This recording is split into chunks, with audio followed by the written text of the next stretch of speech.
And so we wouldn't just, because something looks like it works in an organisation, I think it would be a valid criticism to say, well, that's an organisational principle, it doesn't necessarily fit in the church. So I think we always need to start with Scripture, and that's the lens that we need to look through. And if there's helpful things in business, I don't see that there's any problem with bringing those things in. But as long as we've looked through that lens and thought about it from a spiritual point of view.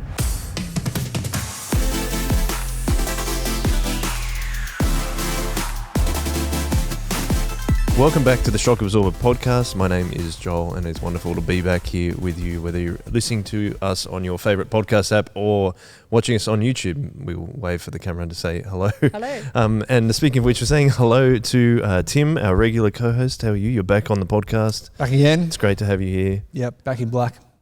You are wearing black again, but I think you've made that joke. Have I? That comment before, yeah. Oh. Yeah, maybe not. We can fact check that. Someone on the internet can fact check that for us. And we welcome Karen, training pastor of Soul Revival Church, back on the podcast after a while. How are you? Yeah, I'm here in pink. Back in pink? Back in pink. No, I don't think I wore pink last time. Is that pink? Would you call it a pink? What would you call it? I don't know. Rose? Rose? No, it's not quite salmon. I don't know. Salmon? No, it's not salmon. There's a colour called salmon, which that bears no resemblance to the fish. Oh, okay. Yeah. Okay, well, anyway, I'm here. Dusty, Focus on the dusty colour. pink, dusty rose. Oh, dusty. I like that dusty. Dusty rose. That's not bad. Well done. Guys, we're talking about momentum in ministry. That's what we're clearly. That's right. Pink, black, ministry. And the reason that we're looking at momentum in ministry is for a couple of reasons. One of them is that this year marks 10 years of Soul Revival Church since it began. And that was, we started with a launch team of about 30, and we kind of think, we're pretty clear on that we have about 500 people coming to the church now. So about 10 years, we've grown to about 500. And we're also, our planning days coming up, and we're also looking at what we're doing in the next 10 years. So that's part of the reason we're looking at momentum in ministry. But we always start every episode with a story or a cultural artifact. And I thought that, we thought that we could come across, we tried to come up with some ideas, and we're like, what can we do? We're like, why don't we just talk about our experience of growth in Soul Revival Church? Yeah. So my question was, what are your experiences of growth at Soul Revival Church, and how has it impacted you? Karen, do you want to go first? Yeah, well, I joined when, not right at the beginning, but the church had grown to about 70-ish people, I think, and it was at meeting at PAC, the original sort of shared meeting space. President Avenue Community Church. That's what PACC stands for. Yep. And my first impressions were that it was a really vibrant, loving community. I was overwhelmed with how much we were welcomed in, and it already felt quite vibrant and big-ish. 70 people. It had a really nice feel. It wasn't in the, maybe it would have felt much different if I'd come in at the 30 people stage, but it felt like it was pretty vibrant and growing. And then was part of the journey, I guess, from there to now being in the factory and having a very big space and seeing that growth happen. And I think you actually mentioned before we jumped on or pressed record that you started when we were at President Avenue Community Church, and then we moved to the factory, and that was a real sign that, we need a bigger venue. I remember we were outgrowing President Avenue Community Church, and we're like, we need another place to meet in. I remember one of the first times we came in, my son and his wife came with us, and we sort of came in, there was absolutely no seats available at all, and people from sort of near the front got up, walked to the back and sort of ushered us to sit in their seats. So it was brimming and overflowing at the time that I was sort of coming. So absolutely need for a bigger space. I do remember it eventually got to a point where because we would have to put chairs out to have our service, but then we'd have to pack it up and move tables out so we could have dinner, because that's always an integral part of how we do church. And it was just very tight. And I ended up eating dinner outside the church a lot of the times. Luckily, I think it was summer most of the time, which was good. But I remember that very squishy. Where do we stand, and how do I help, and how do I get out of the way if I'm not helping? And then how do you even just get between the tables to sit down and all that kind of thing? So I mean, when we moved to the factory where we are here now in Kirrawee, it was there was a lot more space. Yes. It makes it a lot easier to do those kind of things that we're talking about. Yeah. Tim, any other experiences that you want to add to, like examples of growth, or like that you've experienced it here at Soul Revival? Yeah, well, I think that initial growth, and we started coming in the October of that year. So, yeah, the 30 people in the lounge room had started in sort of the January-ish. We came in October, and just about a month before the official launch, which I remember being November, I think, if I remember correctly. That's right. Yeah. And so we were there for those last few trial services, and that same kind of feeling of, the room was full. So that growth that Karen's mentioned. I think the other thing which has been really important for us as a church that fits our philosophy in terms of growth is then the planning of new realities.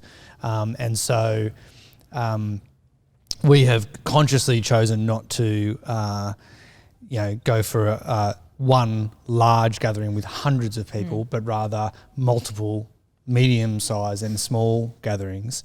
And so we would rather see a number of churches of about 100 rather than one church of 500. So that fits our model better in our philosophy of ministry. And so, the other signs of growth is the ability to bud and to send out other groups of 15 to 30 to start new realities. And so we've had that ability to do that over the last 10 years.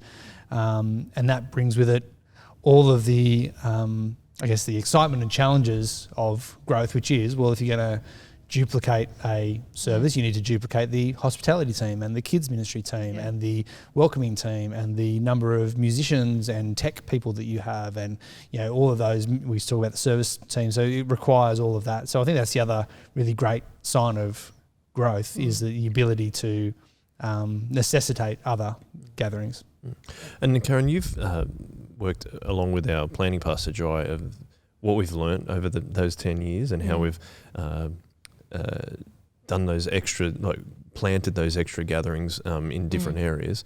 What do you think is one of the biggest learnings that we've got from that after you've done a lot of reflection on that with Jai? Yeah. Well, I think there was a sort of a model that was used to structure the planting, and it was based on an assumption that you don't need all of the structures, you just need a few of the structures. So, 4 sort of key teams, you need people in those four key teams. Hospitality, kids, welcoming and arts are the sort of 4 key teams that you need.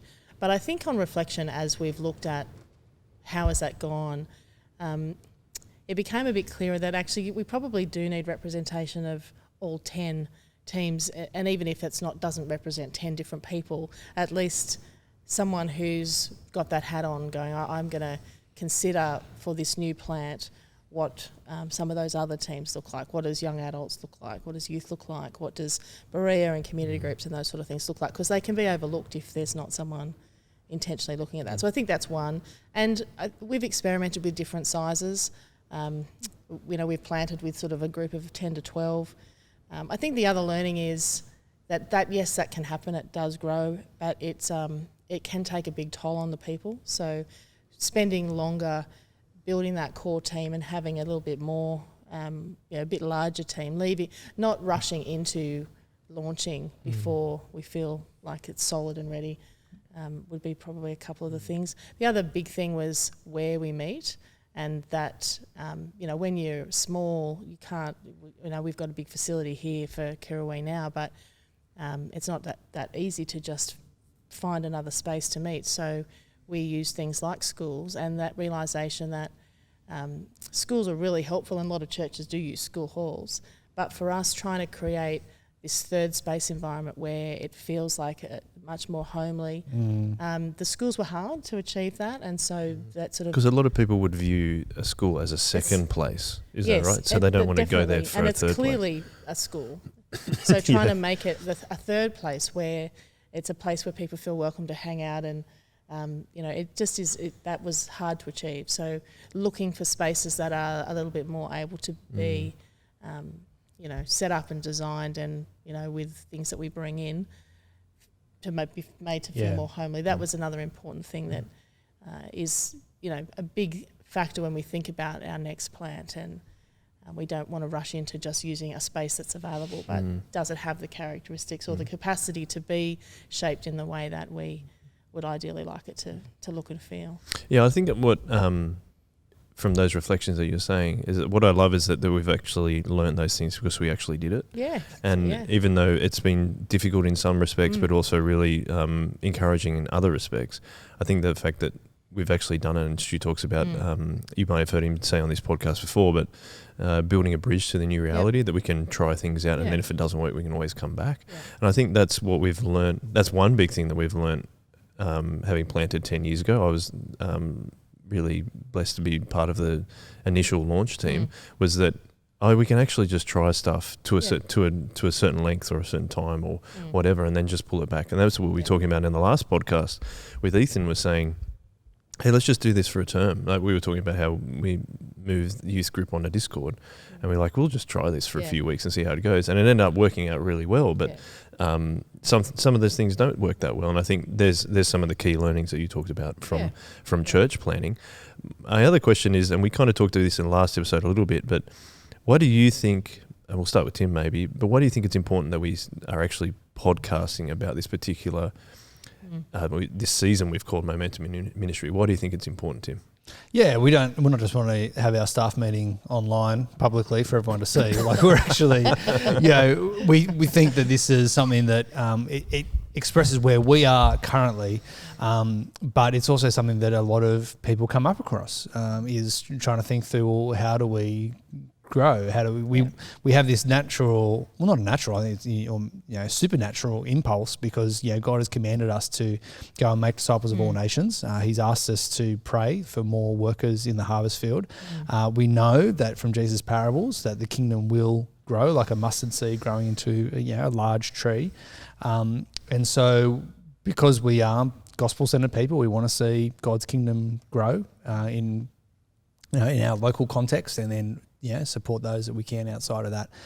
We thought this would be a great conversation to have publicly, so that we can share from what we've learned so far, share our thinking about what we're thinking about doing, and to try and help others who may be at that point of plateauing that we've talked about, and trying to work out, well, what are the things that help local church congregations to grow, and how do we help best equip others to do that. And so that's what, certainly the feedback that we've had on the podcast is that people who are finding the conversations we're having really helpful, that they are reshaping or rethinking the way that they do things. They're wanting to experiment with some of the things that we've experimented with. They're learning from our mistakes and then trying to incorporate that into their local practice.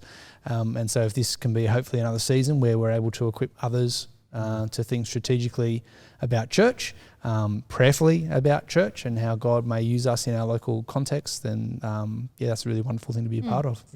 Anything you want to add to that, Karen? Just that I think that we certainly aren't setting ourselves up to be experts on this idea of momentum, but one of the things that I think is really valuable, and why I think we podcast about it as well, is we're really blessed to have quite a large staff team, and not all churches are in that situation, and so we have an opportunity to chat with each other, bounce ideas off each other, learn from each other, and not everybody is in that context. So I guess it's us trying to invite some of those churches who don't have big staff to be part of the conversation with us as we explore it, and I think that's valuable. It's always helpful.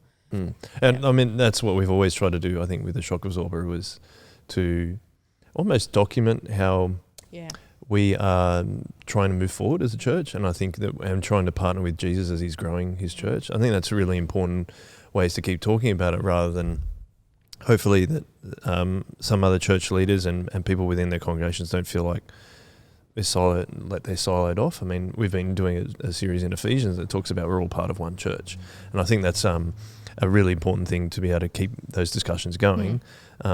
We've done seasons on how culture is changing, and like how do we stick to the Bible's, the biblical values that are really important to us, while we can observe the culture, and then how do we behave as Christians within the culture. But then also we talked about evangelism last season, where not everyone, there's a lot of attacking from either side. We've seen that it's gone across history. Like, that is another point, is that we're trying to have a discussion about what's next, and then how we can do that all together as one church, I think. So with the idea of momentum in ministry that we're talking about, almost unavoidably would be the word attached to that would be growth, I think. We talked about plateau, and that's a representation of where something is growing. Why do you think it's important to talk about growth? And maybe we could perhaps come up with a distinction at some point of what is healthy growth and what is unhealthy growth. Do you want to go first on that one? Yeah, well, I think that, I guess the concept of plateauing is almost the opposite of growth. And it implies numerical, but it's not only numerical. So I think one of the things that, in any organisation, whether you're a church or parachurch or business, it's very difficult to not continue to change. And so I think as a church, we do want to continue to grow. We want to grow numerically. It's part of our mandate as Christians to do that. But it's not just that. Growth for us is also about growing in maturity, in spiritual maturity, and being healthy. And I think a lot of churches would experience maybe like slow incremental growth, but when they actually look at the numbers, there's turnover that happens, and so you've lost a lot of people as you've gained people. And so just the concept of what does it look like to be healthy? Those people that are that are churning through and being lost, well, where are they at? Are they growing spiritually? So we want to make sure that every community that we plant and are part of are healthy, growing in their spiritual maturity, and that generally is associated with growing in number as well. That's one of the indicators. So, I think part of this process of thinking through momentum will be how do we measure health? How do we measure growth? What does that look like? It's not just numeric. I think the concept of growth is very linked to health, I guess, in my mind. So, I mean, I was a question for you, Tim, off the back of what I'm going to say here, I suppose. But we talked about one key part of being evangelical in the last series was taking a personal responsibility for your faith. And I think, and then hearing you say that about spiritual growth, do you think that's a key marker? Do you think of growth as like people taking responsibility for their growth and actually maturing in their faith, Tim? Karen's already mentioned it, but I'd love you to speak to that as well. Yeah, I think that's absolutely part of it, because lots of different things can grow, and you can have unhealthy growth, and you think about you might have a cancer or even a non-cancerous tumor in your body that grows. I mean, it's foreign, it shouldn't be there, but it's growing. So there's this really good way of thinking about growth, which is that natural things grow, but you can also have unhealthy growth, and you can also grow for the wrong reasons as well, and that might be a sign of unhealthy growth. So in the youth ministry, children's ministry world, we sometimes talk about attractional ministry as being a way of just getting a lot of people in the doors. So you just put on the best band night you possibly can, or you spend a lot of money on skateboards and computer games and a fun environment, and maybe limit the amount of God talk that you do, so that lots of people come and they feel comfortable in your space. Now you might grow in that numerically, but it's not necessarily good growth in terms that it's not producing long-term disciples of Jesus. Or, you can sort of end up with this bait and switch. You're like, I come for the band and we're going to sneak in Jesus in the back door kind of thing. And it's just, so we do have to be careful when we do think about growth and define it in ways that are in line with Scripture.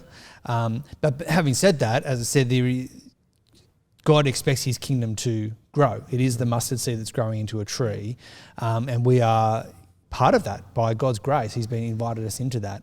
And so I do think that a sign of healthy growth will be numbers, but it will also be a deepening in faith. And so my little triangle of faith that I often talk about is head, heart, hands. It's cognitive, it's affective, and it's active. So I want to be growing in my knowledge of Jesus by learning more about him, reading his word, being further equipped.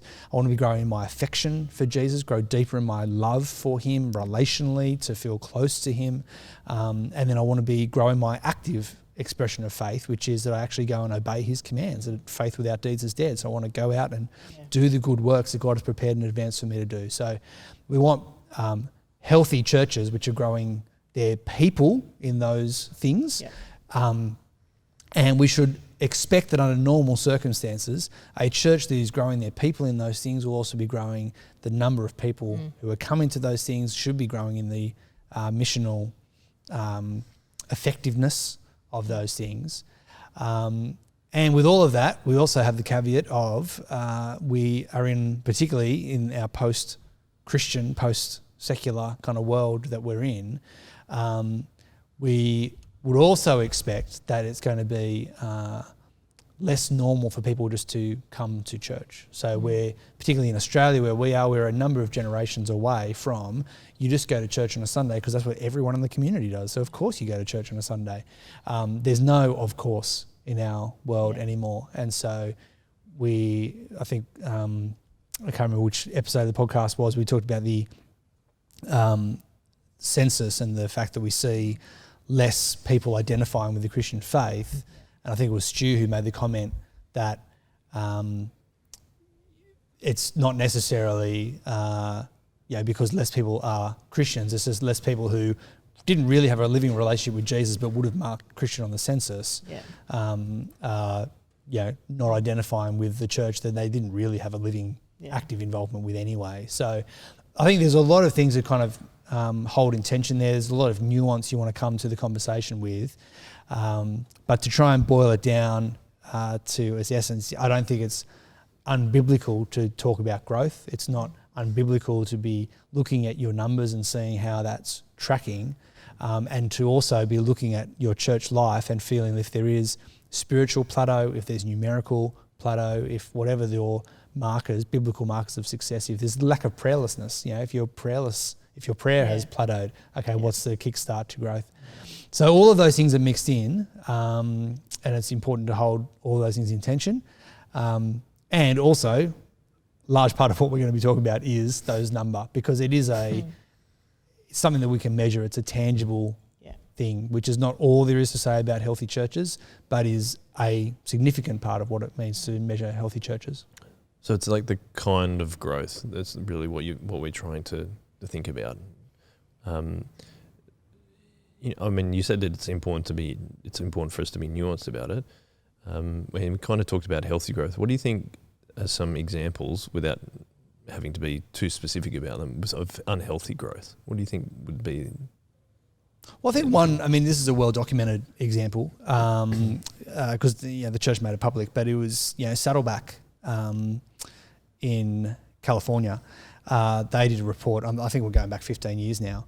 This is Rick Warren's church. Right? Yeah, Rick Warren, who's as of this week, I think, finally retired and giving his last sermon. Okay. But they did this big survey of all their people. It was well documented at the time, and what they realised was that they had a really large, thriving church. It's thousands, maybe even 10,000 people over a weekend, and yet what they found was that spiritual maturity and biblical literacy was quite low, and that made them rethink. And so part of their readjustment and reassessment at the time was then to go, we have grown numerically, like we can see very observable. And again, like I think Rick Warren started with people in a lounge room, and then there was tens of thousands over a weekend. So clear numerical growth, which is not necessarily all bad. There was things that had come at the cost of. So it had come at the cost of deeper discipleship. It had come at the cost of deep maturity and deep biblical literacy. And they had a moment of reassessing. Okay, well, how do we? Obviously, we don't want to lose the goodness of lots of people on site hearing the message of Jesus. We also want to, offset what is lacking. And so that would be one example of a church that's doing well on one of these metrics, but recognising that that's come at the cost of another metric. At the same time, if you were just measuring, biblical literacy, but your actually numbers of people in the building was plateauing or going backwards, you would think, that seems to be out of balance as well. And I think the biblical picture is that healthy churches, healthy Christian communities are those who are growing in their maturity, and because they're growing in their maturity are reaching out, and therefore more people are coming. Because what we talked about last season, that evangelical impulse to go and tell your neighbours and your friends about Jesus actually comes out of really healthy your own spiritual health and your own spiritual maturity. And so it would be natural, and we would expect to see that people who are growing in their faith are also growing in their missional nature, and so they do go hand in hand. Yeah, cool. You anything to add to that? No? That's well said. Well said. I think it was well said. Well, I do have a question for you though, Karen, because in the last few seasons we've often found a certain type of text or YouTube videos or something to bounce off on in how we actually structure this season. And you are our training pastor, as we said. You actually run our Berea intern training program. You're actually doing a series based on the season that we did on evangelism previously. You're doing that right now with our Berean interns, but we're also looking forward to bringing this momentum series into the Berea course as well. So you've done a lot of work around that. And one of the particular texts that you've looked at is something called Breakout Churches by a person called Thom Rainier. Do you want to give us a summary of that and why we're looking at books such as that? Yeah, I mean, I always think it's helpful to look at, texts and things that, where other people have done the thinking, have done the analysis, and, we can learn from a lot of different literature. It's helpful to bring it in, but I always think that it's really important for us to look at what does the theory say, or what does this text say, and how does it apply in our context. So, the Thom Rainier book is, I think, really it's a little quite. It's not a recent book; it's a little bit old now, but I think what he did was look at. He based it on Good to Great, a Jim Collins book, which looked at why do some organisations who are good become great? What are the factors that lead to something that is already good and thriving suddenly become really great? And it's a very popular business book, isn't it? Yeah, and there's some really good principles that are directly applicable really to any context, but it's very businessy, and it doesn't really apply directly to a church organisation or not-for-profit. And so he did a little bit of work on that, and did another social monograph that looked at, what does that look like when it's not a profit-based business? But what Thom Rainier did was look at, that concept, that principle happens in churches too. Sometimes churches plateau and stay sort of at that same level for a long time, but then all of a sudden experience this breakout growth. And so he looked at, and I can't remember the number, but interviewed and got data from quite a lot of churches and looked at, is there one factor that you just need to, what's the magic, the silver bullet, the magic thing that enables a church to move from plateau to suddenly growing again? And as you would expect, he found there's not one single thing, but there are some principles that he noticed that every church that was able to grow and move out of that plateaued stage had in common with each other, that the churches who remained good but plateaued didn't have. So I think it's helpful for us to draw on that, that sort of research, that learning, and then think about what does that mean for us?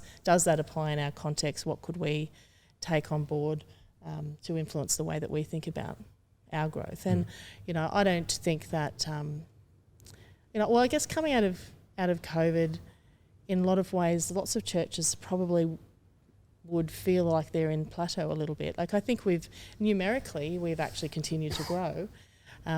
But as Tim said, growth is a lot more than that. So I think as we have hit this sort of 10-year season, 10-year point where we're planning for the future, it's timely for us to go, how healthy are we? Do we have all of the things in place that are going to help us to continue to grow? And so do you want me to go through some of the things that I was going to say what strikes you the most about what Thom Rainier is talking about in regards to perhaps our situation and how other churches can learn from it? Yeah, well, I think that there isn't just that one thing, and we're not looking for what's the secret that we have to make sure we have. I think that it's a process.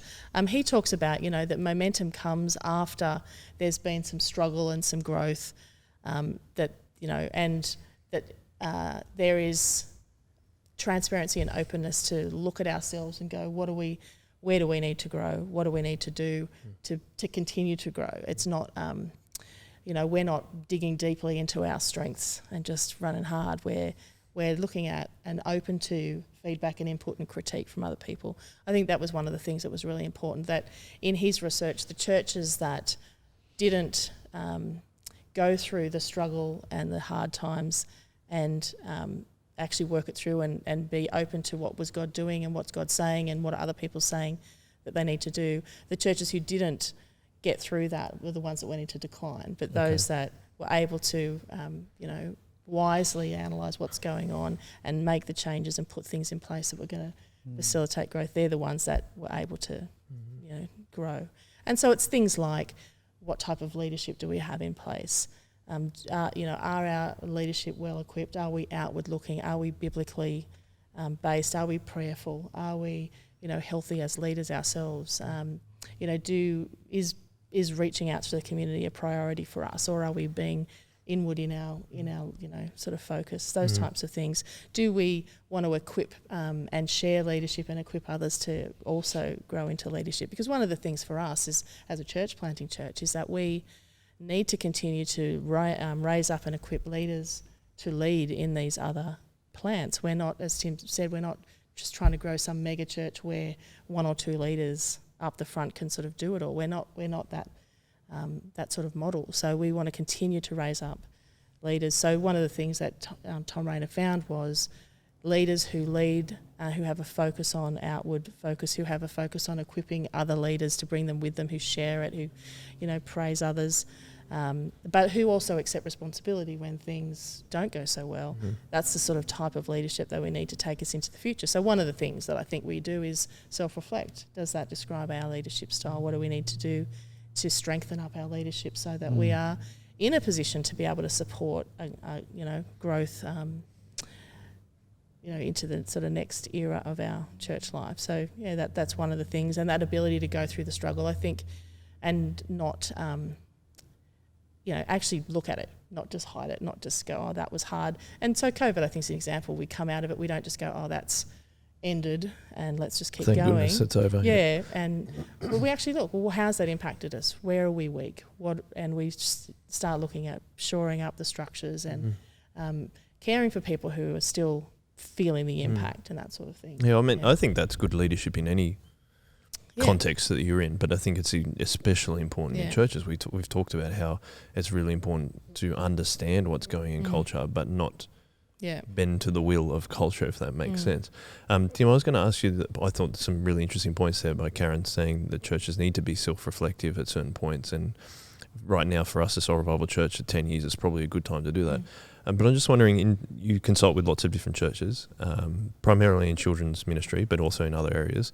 Do you see other churches doing that most of the time, or do you think that they are just trying to get through each year and not really look forward or even look backward and reviewing what they're doing and perhaps changing what they're doing? Yeah, it's an interesting question. I think the aspiration would be, I think everyone, like you talk about people, you need to self-reflect in order to grow, and people intuitively go, oh, of course, that makes sense. But does it happen? Does it happen? Yeah. No, I think a lot of people that I end up consulting with, the business people talk about is the important and the urgent, and often the important gets lost. Or sacrificed. The tyranny of the urgent, that's the phrase. Yeah. And so you just keep doing what's in front of you. And that can mean that you never stop and look at the important things. I think one of the benefits of my role is that that's exactly what people do when I meet with them, because all of a sudden they've got to stop and reflect. And so that's a key part of what I do with people, is to get them to stop and reflect and to think outside of the urgent and the imminent. And one of the phrases I've picked up from another ministry friend is the idea of balcony time. And so the idea is, usually in particularly children's youth ministry, it's very hands-on, and you're down at the ground level. You're running programs, you're writing curriculum, you're delivering talks, you're preparing for the next scripture lesson, you're making craft, all these kinds of bits and pieces. I was at Kmart late last night buying stuff for craft for this afternoon for the kids for our whatever we're doing, and so you're constantly doing this on the ground level things. But this phrase is, getting balcony time is when you take time to actually go upstairs, stand on the balcony and look down over your ministry, and you take stock of, how is it actually going? And that's this reflective part, is to be able to stop and do assessments, do evaluation. How are we actually going? Are we achieving the things that we want to achieve? Do we know what we want to achieve? The number of children's ministers I talk to who don't really have a clear job description. And so therefore it's really hard to measure whether they're being, quote unquote unsuccessful in their ministry, because they don't really know what success is meant to look like. They haven't been given the definitions. And so, I think that's part of this taking stock and doing reflective processing and thinking about is so important. The other thing I think which probably hampers children's and youth ministries is high turnover or insecurity of job. And this is the thing, I mean, before we started recording, Karen, you were saying that one of the outcomes here is longevity. And so maybe we'll talk about that later, but that is something that I think that hampers children's and youth ministry, is when you have rotating roles. People come for a couple of years and then leave, or you're vacant for a couple of years and then you employ someone, they're employed 1.5 days a week, and there's only limited things that they can do.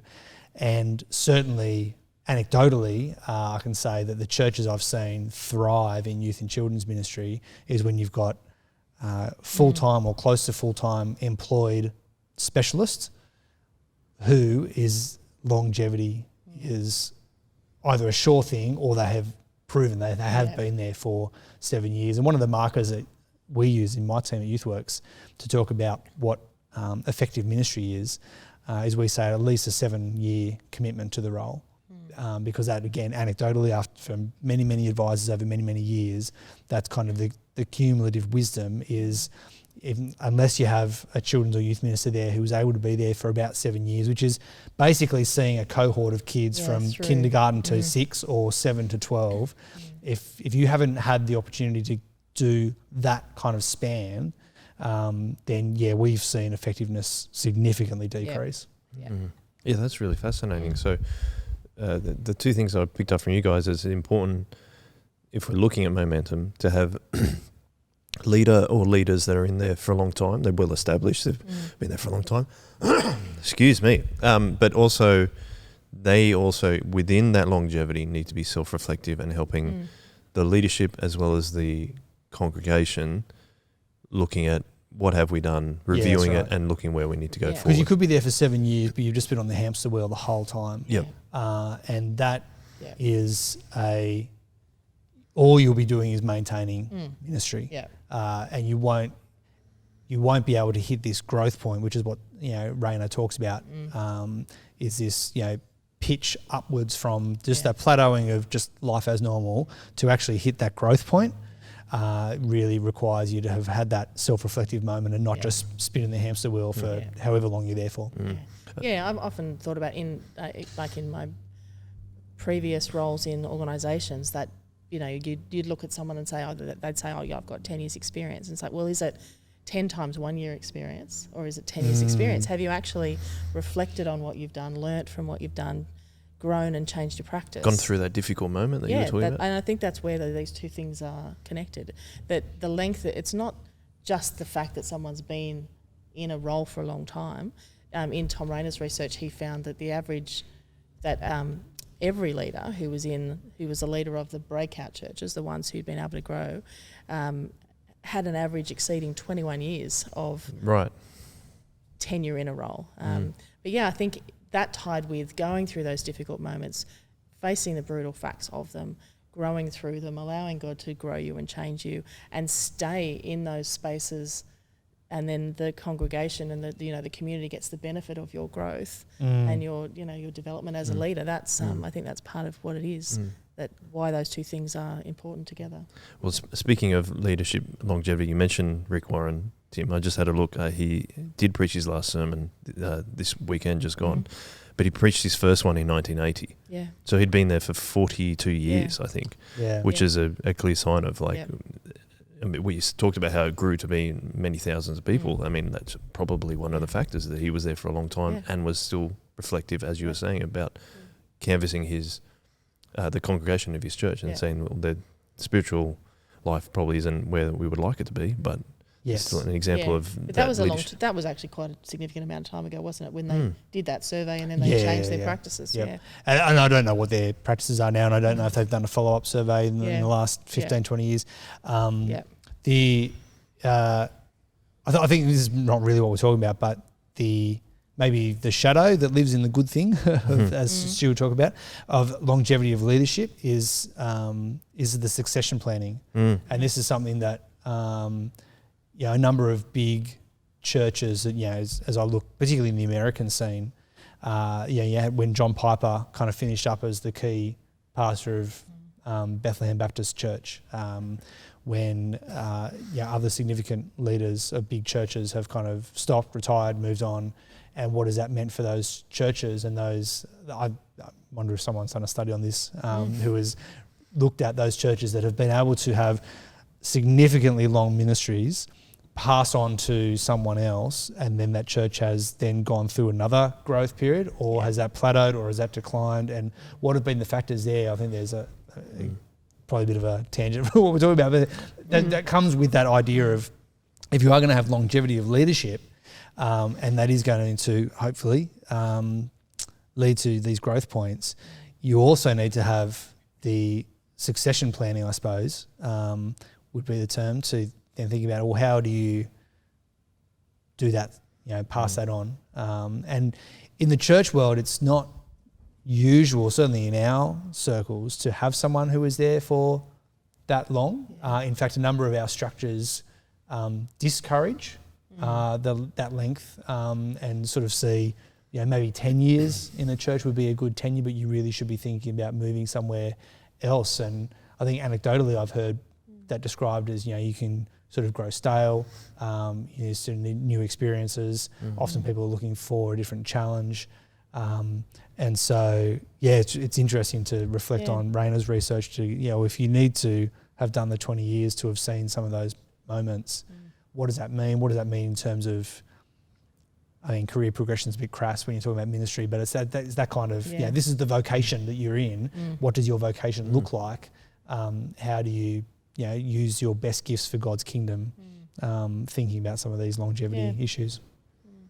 And I was just also reflecting on the idea of unity in this too, and trust and that sort of thing. Like when you go through a difficult thing with someone, and you get through the other side, there's often a bond that you have. And so thinking about those experiences across a congregation, those churches who've faced tough stuff, who've worked through it together, and the leader stays on, that's got to help to create, strengthen the relationships between the congregations. So, which is obviously another one aspect of the healthy measures that we're wanting to see in churches. Yeah, good trust. Yes, because that's really important, I think, because we're coming up with kind of two different maybe models or approaches. Is that we're saying that some of the experience that you're talking about, Tim, is that the leaders change every 10 years or something.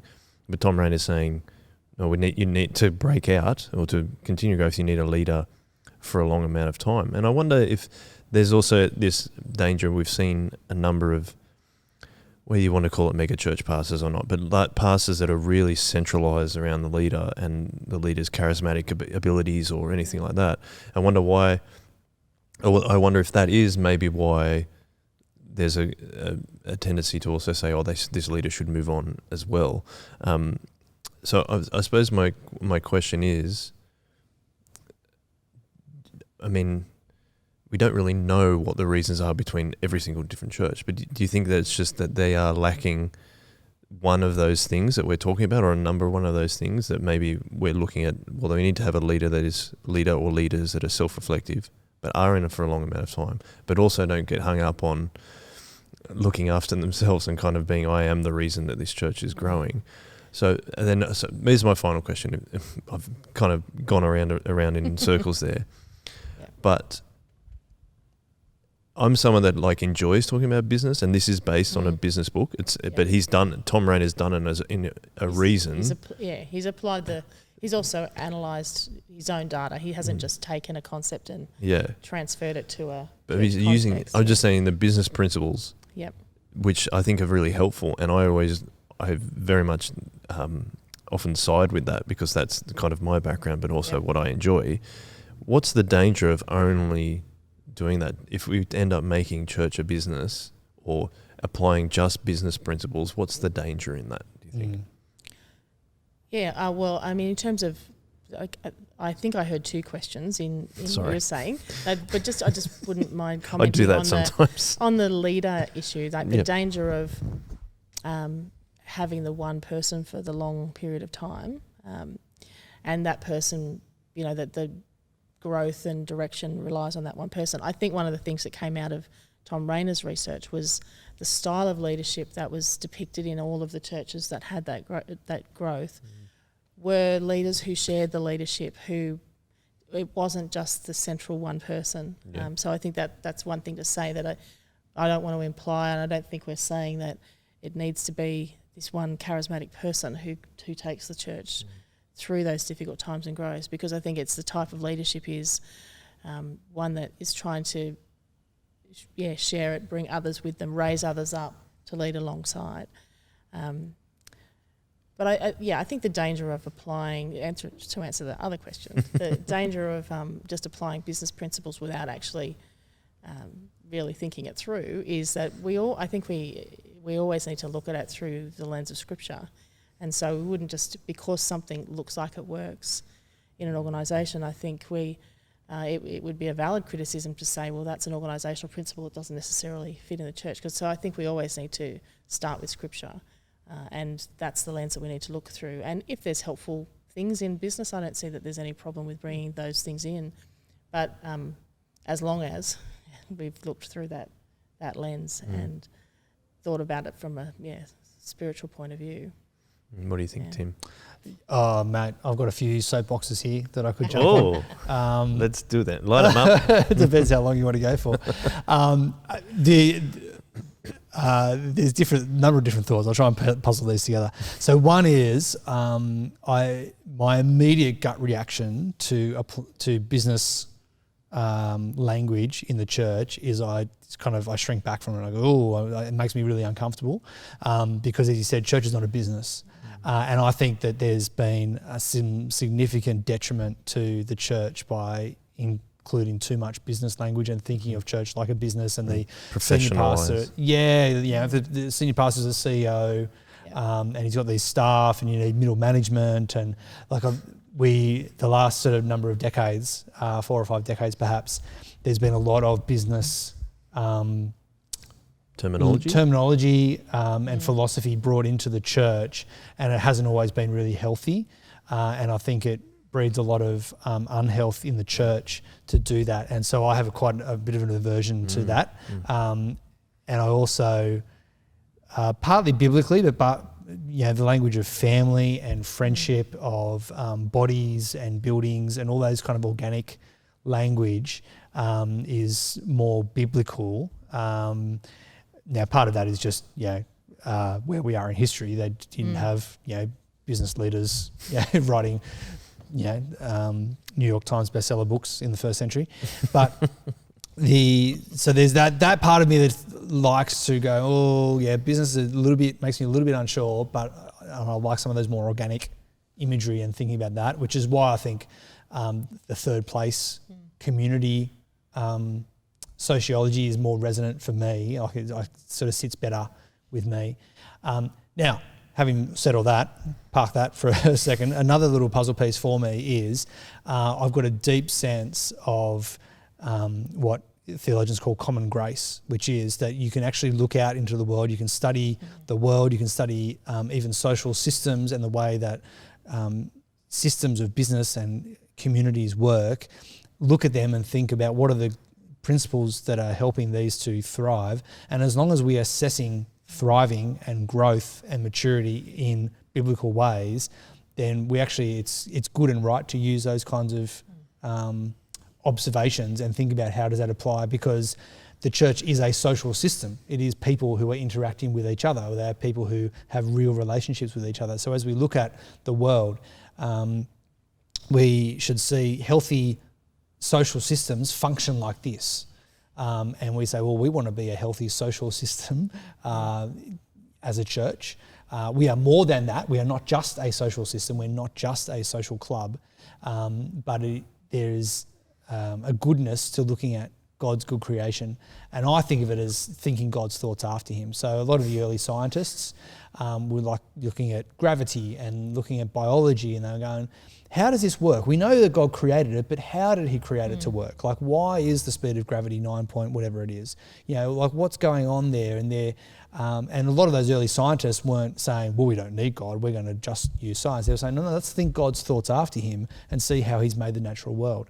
And I think we can do the same thing with the social world. We can see how has God actually made healthy social systems to work, and think about, therefore, you know, our church as a healthy social system will look like this. So that's kind of interesting as well. And then my third little soapbox just to put in there is one of the things that most irks me about sometimes in Christian literature is they look at these things that you've noticed from business or from social sciences and then sort of baptise them with a couple of proof texts from the Bible, Right. as if, you know, something that Jim Collins noticed about healthy businesses. You go, oh, and that's what Moses was doing when he appointed so-and-so. And, oh, well, we know that that's what God's good design is, because King David, when he transitioned to Solomon, blah, blah, blah. And it's like, no, like we don't have to find these things in Scripture for them to be good and right. Yeah. You know, just like we don't need to find the law of gravity in Scripture to actually know the law of gravity is a healthy part of how God designed the world to be. We also don't need to do that. And so I haven't read Rainier's books. I'm not sure if he is guilty of this. I've seen a few other books on church theory that often tend towards that. So to put all that together, where's my little soapbox end? I want to be careful in our appropriation of businessy type language, because we're not a business. And I think we need to be clear and helpful in that. But also, as we see good social systems work, and we go, well, you know, healthy social systems that have a particular goal in mind, when they plateau, if they do these things and they seek to grow, we go, okay, well, let's define success, let's define maturity, let's define growth biblically, Christianly, hold ourselves under the authority of Scripture to do all of that. And once we're doing all that, then how can these principles help us to do that better? I think that's a good use. And so to baptise all of that, I would take it maybe to, you know, Jesus' parable of the talents, where he gives the 5 to one and the 3 to another servant and the 1 to another servant, and he expects them to go and use them well and to see the growth. And I think if we're not thinking strategically about how we can best serve the kingdom of God in our local context, in our church, it's a little bit like squandering the talent for me. It's, you know, it's the third servant that said, oh no, I knew you were a harsh master, so I just put it in the ground and just let it sit there until you came back. And I don't think God wants us to just kind of, you know, sit there in a plateau with our churches, and again, defining plateau biblically, etc. But, you know, we should be using everything to our available to do the best that we can under God, prayerfully, by faith, knowing that Christ is the one who's working us, not us. He is sovereign, we are not. We make plans, he brings them to fruition. You know, all of that sovereignty of God stuff was really significant for us in our Reformed evangelical world. To therefore bring that to bear on our church, I think we can do under God really good things. So, and here ends the sermon. No, I think that's a really good point. Did you have anything to add to that? Well, and a practical example that I thought about of what you're talking about is, Karen, we've talked about this before, is hospitality is a big part of what we like to do here at church, and we think that, you know, there's a lot of great things that come out of sharing a meal together. in discussions with other churches and also with ourselves, lots of people are interested in what we've been talking about, the shock absorber, especially in how we do meals. But you've talked to me about how doing catering, like getting all our meals catered, for example, versus having people on a once-a-term roster and cooking the food themselves and serving it as like a home-cooked meal. Yeah. Can you speak to that and say like why make the distinction between those things? I think the catering example is almost like trying to apply the business principle of efficiency, and cost effectiveness. So really, it would probably be more efficient and cost us less if we contracted some catering company who could buy in bulk and all of that, and provide nutritious, high quality meals, and/or if we want to compare ourselves to the world and say we want more, we want better quality and restaurant quality, and then that would be the way that we do it. And so we look at it from a business point of view, go really efficient and cost effective, best use of our resources, even throw the biblical phrase of we'd be good stewards if we do it this way. But it misses the principle, the whole purpose of the meal. It misses the opportunity to engage with each other in service alongside each other. It misses the opportunity for us to see hospitality as an opportunity to love one another, to sit around a table and share and grow. And it misses the opportunity of providing places for people to serve. It may be cost effective, and so that business principle, sure, that you can justify that, but the principle of that we are a community, that we're loving and sharing with one another, and around a meal is a really great way to do that. I think we would lose a lot by applying that efficiency lens. The fact of it being a home cooked meal, I think, is there's also a real special feeling or an enjoyment of someone that's cooked a meal, and it's a home style meal that we have most of the time, rather than an efficient, plated up, cooked in large batches kind of thing. I think that's the difference about it. And again, the importance there that we have just defined what we think success is. And so because we have a definition of success, which is there's co-collaboration by the people who we're providing places for people to serve, we're valuing relationality rather than efficiency.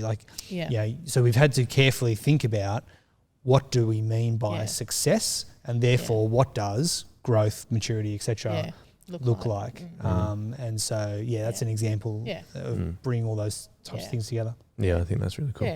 And the idea of inclusive, that there's a place for everybody. You start going down the catering, let's be efficient, well then everyone needs to pay, and that, well, to be now we want to lift the quality a bit, so now the cost goes up and suddenly we're excluding people who can't afford the cost that now we have to pay to cover the caterers, so it's all of those principles that we're bringing in. And we also find that it is a fantastic way for anyone to get involved in ministry. It's a really easy way to, whether you're even just cleaning up or chopping some carrots or something, it's something that it's a very low point of entry, and that's not to diminish the point of serving. It's actually a great opportunity for people to step into it's a great ministry. way for someone that's just joined to get to know one another, standing in the kitchen washing up, there's just a natural place to have a conversation around a table in the meal itself. Just watch it. If I'm drying up, might whip you with a tea towel or something. But that's proof of we're part of the same family, isn't it? If you whip me with a tea towel, I feel like we've got a good relationship. It might not be you, Karen. Sorry, Tim, you were going to say. I was just going to say, if acts of service is part of faith, that's right, then actually to deprive people of acts of service would be to diminish their potential for maturity of faith. Which is what you're talking about. Yeah, so again, we've you got to really think really carefully and biblically about those kind of measures. I genuinely believe that people are growing in their faith, in their maturity as a disciple because they serve, because of the effort involved, because of the time commitment, because of the money commitment, because of the way that they give out of themselves. So all of those things is growing disciples of Jesus. And when we define growth in those terms, we go, well, this is a really significant part of what we do. Absolutely. Is there anything else that, just quickly, any quick points from Thom Rainier also that you wanted to bring up before we kind of wrap it up, Karen? Is there? Yeah, I mean, he goes on to say, we talked before about there's not one thing. And so I guess it'd be important for us to say it's not just leadership and going through a crisis, but there's a series of things that put a church in a good place for growth. And so some other things would be, having the right people involved in serving in different roles, having, like you mentioned before, some of the people that you talk with in your consulting work, they don't have clear role descriptions and things like that. So that, the churches who take time to clarify what people's roles are, who put the structures in place to suit the size of the congregation. So he talks about, having the right people and the right structures. He also talks about that when the churches that were able to grow had, they looked at what's the vision of the leadership, what are the passions and vision and skills and giftings of the people in the church community, and what are the needs of the community that we're trying to serve in the wider community. Right. And if we set our goals and vision where those things intersect, that was another one of the examples of factors that were part of this pathway. Also making sure that we're not, like the meals is a good example of this one, that we want to do things well, but excellence and the professional sort of presentations is not the driver. Everything that we do, we want to do well, but it's got to be theologically and biblically driven, not just efficiency. That we want to do things that are going to glorify God and do them well. And some, if we do them badly, that doesn't necessarily glorify God. So there's a sense of we want to do things well, but it's not just about, again, the business principle of excellence. So that was another one. And interestingly, the last one was the sort of idea of innovation, that growth doesn't come from innovation. That, we're not looking for the new idea that's going to just be the ticket to growth, but that innovation is adopted when we're growing, and it can accelerate growth. So being open to change, being aware of new ideas and bringing them in, but not expecting that that's the driver, was another one of the findings. So that's really helpful, and I think across this season we'll continue to look at things like that, and how we can bring them out in a biblical way, inspired by Jesus and His Spirit and what we're doing amongst our community. I think that's a really important way to look at it, rather than how do we increase the numbers kind of thing, as we've been talking about. So that's the things that I've learned a lot during just this particular podcast. But some of the things I thought we were talking about is having a long-term leadership is really important, but they also need to be really self-reflective, and also raising up leaders underneath them. The succession planning is really important, but also defining success. So you talked about vision there. I think that's really important, but also we talk about at Soul Revival Church and in our shock absorber method of theology, strategy, and practice. And I think that's important for our point of view as a church. Going forward for the next 10 years is how do we maintain our theology, strategy and practice principles, but then also doing it within the next 10 years. And I think that's something that we can always continue to talk about.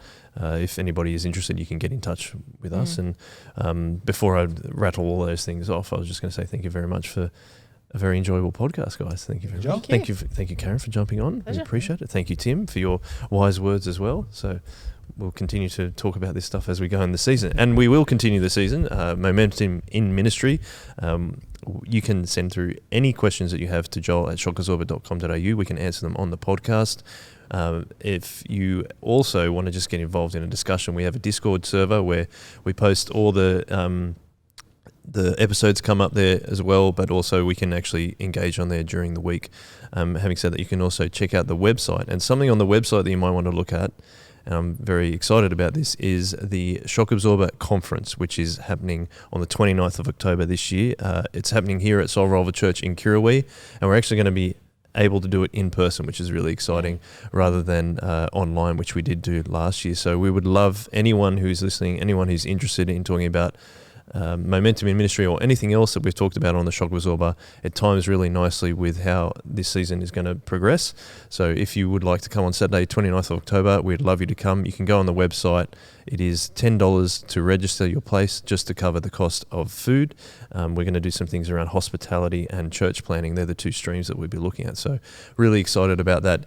Get in touch. Thank you again very much, Karen and Tim, for being on the podcast. And we'll finish with one way. Yeah. One way. One way.